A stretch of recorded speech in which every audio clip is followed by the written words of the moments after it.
বিদেশি বিনিয়োগ জুলাই সেপ্টেম্বরে কমেছে ৭১%। শেখ হাসিনা সরকারের বিরুদ্ধে গণ আন্দোলন শুরু হয় গত বছরের জুলাই। পরে ৫ আগস্ট ক্ষমতাচ্যুত হয়ে দেশ ছেড়ে ভারতে চলে যান সাবেক প্রধানমন্ত্রী।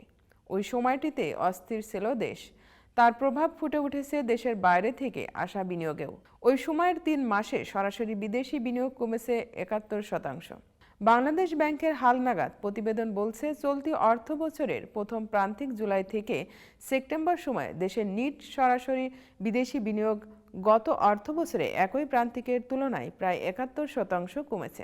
মঙ্গলবার ২১ জানুয়ারি প্রকাশিত প্রতিবেদনে কেন্দ্রীয় ব্যাংক বলছে, জুলাই সেপ্টেম্বর প্রান্তিকে বিদেশ থেকে সরাসরি বিনিয়োগ আসে ৯৬ কোটি ৯ লাখ ডলার।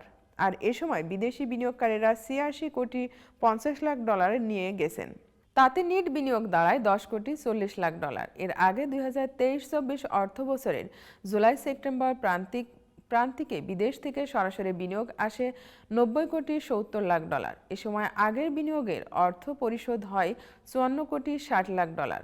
সে হিসেবে তখন নেট বিনিয়োগ দাঁড়ায় প্রায় ৩৬ কোটি ডলার। এতে এক বছরের ব্যবধানে বিনিয়োগ কমেছে ২৫ কোটি ৬০ লাখ ডলার বা ৭১%। এর আগের বছরে একই সময়ের চেয়ে চলতি অর্থ বছরের প্রথম প্রান্তিকের বিদেশি বিনিয়োগ যেমন কমেছে, তেমনি আগের প্রান্তিকের চেয়েও সেটি অনেক কমেছে।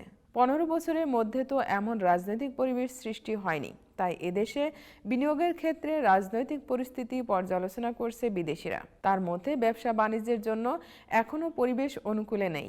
এ কারণে সামনে বিদেশি বিনিয়োগ আরও কমতে পারে। তিনি বলেন, সামনে যে রাজনৈতিক দলই সরকারে আসুক, তারা ব্যবসার পরিবেশ তৈরি করতে পারলে বিদেশি বিনিয়োগ বাড়বে।